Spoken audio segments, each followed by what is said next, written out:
ఆంక్షలు లేని భరోసా, ఎకరాల పరిమితి లేదు, ఐటీ చెల్లింపుదారులకు వర్తింపు, పంటలు వేసిన రైతులకే పథకం 14 నుంచి జమ. పంటలు వేసిన రైతులు, ఒక రైతుకు ఎన్ని ఎకరాల భూమి ఉంది, దాంట్లో ఎంత పంటకు యోగ్యం ఉంటుంది, ఎంత వ్యవసాయానికి యోగ్యం ఉంటుంది, లేదా గుట్టలు చెట్లు ఏమైనా ఉంటే ఎంత అనేది తెలిసిపోతుంది. కానీ ఒక రైతు ఎంత వేస్తాడు ఏంటి అనేది అప్పటికప్పుడు కూడా తెలియనటువంటి అంశము. శాటిలైట్ సర్వే చేస్తే ఆల్రెడీ వ్యవసాయము స్టార్ట్ చేసిన తర్వాత దున్నడము పంటలు వేసిన తర్వాత తీస్తారా, ఈ అంశం పైన ఈ భరోసాకు సంబంధించింది ఇప్పటిదాకా కూడా క్లారిటీ లేదు. ఖచ్చితంగా మళ్ళా కొత్తగా సెల్ఫ్ డిక్లరేషన్, రైతు డిక్లరేషన్ ఇవ్వాలి. పొద్దున అది కాకుండా ఏమైనా తప్పులు వస్తే మళ్ళీ వాళ్ళ మీద చర్యలు తీసుకోవడానికి అవకాశం ఉంటుంది.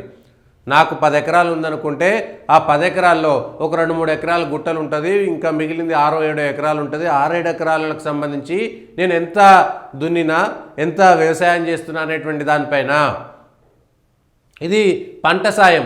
కొన్ని ధాన్యానికి సంబంధించి ఒకటే కాదు, ఎన్ని పంటలు వేస్తామనేటువంటిది కూడా తెలియదు. ఒక పంట కొంత ఆలస్యంగా ఉంటుంది, దాంట్లోనే తరి ఉంటుంది, కుష్కి ఉంటుంది, లేకపోతే కూరగాయలు ఉంటాయి, పూలు ఉంటాయి, పండ్లు ఉంటాయి, లేకపోతే దాంట్లో గడ్డి వేస్తారు. పాడి పశువులు ఉన్నటువంటి వాళ్ళైతే దాంట్లో గడ్డి వేసి దాన్ని పశువులకు ఇచ్చేటువంటి ప్రయత్నం చేస్తారు. మరి దాన్ని కూడా వ్యవసాయం కింద చూస్తారా, చూడరా? ఆ భూమి 1 ఎకరం ఉంది, లేదంటే అది 4-5 బర్రెలు ఆవులు పెంచుకుంటే అందులో 1 ఎకరం గడ్డి వేసుకోవాల్సి వస్తుంది. ఆ బర్రెల కోసమో పశువుల కోసమో వేసుకుంటే ఇప్పుడు అది వ్యవసాయం కిందకి వస్తుందా, రాదా? దాన్ని ఏ విధంగా చూడాలి?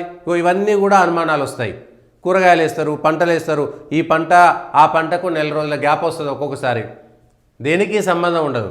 భూమి ఉండడము కలిగి ఉండడమేనా, లేకపోతే వ్యవసాయం ఎప్పుడు చేయాలనేటువంటి దానిపైన ఎప్పుడు క్లారిటీ ఇస్తారు? మీరు ఏ నెలలో ఇస్తారో ఆ నెలలో ఖచ్చితంగా వాళ్ళు దున్నుకొని పెట్టుకొని ఉండాలనా, వాళ్ళు పంటలు వేయాలనా? మీరు ఇచ్చేటువంటి సందర్భానికి పంటలు వేసేటువంటి సందర్భం ఉండకపోవచ్చు. వరి నాట్లయితే ఒక సందర్భంలో వేస్తారు, వరి నాట్లు కాకపోతే మిగిలినటువంటివి పత్తియో లేకపోతే మిరపనో అట్లాంటి పంటలైతే, వాణిజ్య పంటలైతే ఇంకొకసారి వేస్తారు, కూరగాయల పంటలైతే ఇంకొకసారి వేస్తారు, లేకపోతే ఇంకొకటి అపరాలు మినుములు ఇంకొకటి అయితే దానికి ప్రత్యేకంగా ఏముంటుంది? మీరు ఏ నెల నుంచి ఏ నెల వరకు లెక్క పెడతారు? పోనీ ఈ 2 నెలల కాలంలో ఎంత వేస్తారో లెక్క అనేటువంటిది ఏమైనా ప్రత్యేకంగా తీస్తారా? పిఎం కిసాన్కు సంబంధించినటువంటి రూల్స్ నిబంధనలను చెప్పినటువంటి సర్కారు ఈ విషయంలో క్లారిటీ ఎక్కడ ఉన్నది? మళ్ళీ రేపు నిర్వహించేటువంటి క్యాబినెట్లో తుది నిర్ణయము పంటలు వేసినట్లు ధృవీకరించుకున్న తర్వాతే చెల్లింపులు. అంటే ముందుగాల రైతు పోయి ఏమేం పంటలు వేసిండు, ఎంత వేసిండు అనేటువంటిది ధృవీకరణ గ్రామ పంచాయతీలోనో లేకపోతే సంబంధిత అధికారులకో రైతు సెల్ఫ్ డిక్లరేషన్ తానే నాకింత భూమి ఉన్నది, అందులో నేను ఇంత భూమి దున్నినా, ఇంత పంటలు వేసినా అనేటువంటిది, ఫలానా ఇన్ని ఎకరాల్లో ఇన్ని పంటలు వేసినా అనేటువంటి విషయం చెప్పడం అనేటువంటిది సాధ్యమా? అది మీరు దరఖాస్తులు స్వీకరించే సమయానికి కొన్ని పంటలు వేయరు, తర్వాత ఇంకో కొన్ని పంటలు వేస్తారు, లేకపోతే అప్పటికే ఆ పంట చేతికొచ్చి ఖాళీగా ఉంటుంది. దేన్ని పరిగణలోకి తీసుకుంటారు? ఏ నెలలో? వ్యవసాయ శాఖ దగ్గర క్లారిటీ ఉందా? ఏ నెల నుంచి ఏ నెల దాకా ఎప్పటిదాకా పంటలు వేస్తారు? వానాకాలంలో కానీ ఎండాకాలంలో కానీ 3 పంటలు పండించేటువంటి వాళ్ళు ఉంటారు, కొంత గ్యాప్ ఉండేటువంటి ఉంటుంది. దేన్ని మీరు పరిగణలోకి తీసుకుంటారు? ఏది పరిగణలోకి తీసుకుంటారు? ప్రతి పంట ఒకే కాలంలో వేసేటువంటివి ఉండవు. 1 ఎకరం కేవలం కూరగాయలు పండించడం కోసమే వదిలేసేటువంటి వాళ్ళు ఉంటారు. దీనికి దానికి తేడా ఉండదు.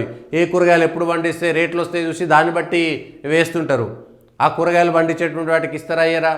మరి ఎందుకంటే మీరు మెట్ట పంటలు కానీ లేకపోతే మిగిలినటువంటి పంటలు కానీ అన్నీ ఒకే తీరుగా ఉండవు. తోటలు ఉంటాయి, తోటలకు ఇస్తారా, ఇవ్వరా? దాంట్లో తోటలు ఉంటాయి, పంటలు కాకుండా ప్రత్యేకంగా తోటలు పెట్టుకొని ఉంటారు. అవి పర్మనెంట్గా 20-30 ఏళ్ల పాటు ఉండేటువంటి పంటలు. మరి వాటికి కూడా ఇస్తారా, ఇవ్వరా? ఎన్ని అంశాలపైన స్పష్టత లేకపోతే ప్రభుత్వానికి వ్యతిరేకత తప్పదు. ఈ భరోసా విషయంలో ఏడాది గడిచిపోయిన తర్వాత ఇప్పటికీ ఇవ్వకుండా రైతులకు సంబంధించినటువంటి అంశంలో పెట్టుబడికి సంబంధించినటువంటి అంశం, అది కూడా ఆ పెట్టుబడి ఇచ్చేటువంటి అంశం పైన ఇంత తర్జన భర్జన దేనికి? ఇంత తర్జన భర్జన దేనికి? దేనికోసం? కాబట్టి ప్రభుత్వం ఆలోచన చేయాలి.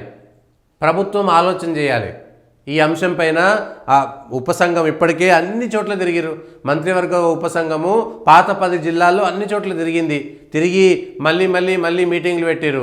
రైతు భరోసా ఎవరికి ఇవ్వాలి? గత ప్రభుత్వము ఎంత భూమి ఉంటే అంత భూమి గుట్టలకు పుట్టలకు చెట్లకు పడవబడ్డదానికి అన్నిటికీ ఇచ్చారనేటువంటి చెప్పుకోవచ్చు. కానీ గ్రామంలో ఒక 10% వేరియేషన్ కంటే పెద్దగా తేడా రాదు. ఎవరు రైతులు, ఎవరు పంట వేస్తున్నారు, ఎవరు పంట వేయట్లేదు, ఏ భూములు పడావు ఉన్నటువంటి భూములు ఎప్పటి నుంచి ఉన్నాయి, లేకపోతే పోయినసారి వ్యవసాయం చేసిరా, ఈసారి చేయట్లేదా, కౌలుకెంత, అన్ని విషయాలు తెలుస్తుంటాయి. అది పెద్ద లెక్క కూడా కాదు. వారం రోజుల్లో గ్రామ పంచాయతీకి సంబంధించిన వాళ్ళు రాసేయమంటే వారంలో రాసిస్తారు. ఊర్లో ఉండేటువంటి వాళ్ళు రాసేయమంటే వారం లోపట్ల మొత్తం వివరాలు వచ్చేస్తాయి. రైతులు ఎంతమంది ఉన్నారు మీరు ప్రతిసారి రాయాల్సినటువంటి అవసరం లేదు. ఒకసారి డీటెయిల్స్ తీసుకుంటే ప్రతిసారి రాసుకోవచ్చు. ఏ రైతు పేరు మీద ఎంత భూమి ఉందనేటువంటిది ప్రతిసారి గ్రామ పంచాయతీలోనే అప్డేట్ చేసుకోవచ్చు, రెవెన్యూ శాఖలో అప్డేట్ చేసుకోవచ్చు. ఆ అప్డేట్ చేసుకున్న తర్వాత ఎవరు పండిస్తున్నారు, ఎవరు పండించట్లేదు, ఒక గ్రామంలో ఉన్నటువంటి భూమి ఎంత, అందులో సర్కారు భూమి ఎంత, ప్రైవేట్ భూమి ఎంత, వ్యవసాయయోగ్యమైనటువంటిది ఎంత, ఎవరి పేరు మీద ఎంత ఉన్నది, వాళ్ళు ఎంత వేస్తున్నారు, అయిపోయి సింపుల్. ఉన్నటువంటి భూమిలో ఎంత ఉందనేటువంటిది ఒక్కసారి చూస్తే తెలిసిపోతుంది. దానికి ఇంత తతంగం చేసి ఖచ్చితంగా ఫెయిల్ అవుతుంది.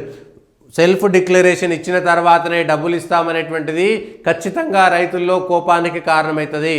కాంగ్రెస్ నాయకులకు ఎవరైనా చెప్పండి, కాంగ్రెస్ నాయకులు ఆలోచించండి, ముఖ్యమంత్రి గారు ఆలోచించండి. మంత్రులకు సంబంధించినటువంటి విషయంలో ఇప్పటికే రుణమాఫీ విషయంలో 50% మంది కూడా ఎవరు కాంగ్రెస్ ప్రభుత్వం చేసినటువంటి విధానం పైన సంతోషంగా సంతృప్తిగా లేరు. ఈ విషయాన్ని గమనించాలి. గ్రామాలలో ఇప్పటికీ కొంతమందికి ఇంకా కొంతమందికి పడలేదనేటువంటి చర్చనే గ్రామాల్లో సాగుతున్నది. పలానా వాళ్ళకు వచ్చింది కాదు, ఇంకా కొంతమందికి రాలే, ఇంకా పెండింగ్ ఉంది అనేటువంటి అంశము స్పష్టంగా ప్రజల్లో చర్చలో ఉన్నది.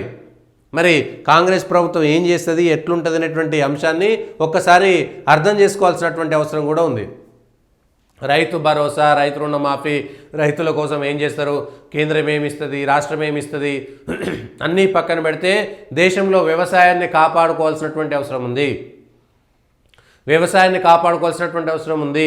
ఖచ్చితంగా వ్యక్తిగతంగా దాన్ని ప్రభుత్వాల పరంగా, దాన్ని ఎన్జిఓల పరంగా ఎట్లా చేస్తారనేటువంటిది పక్కన పెడితే వ్యవసాయాన్ని కాపాడుకోవాల్సినటువంటి అవసరం మాత్రం ఉన్నది.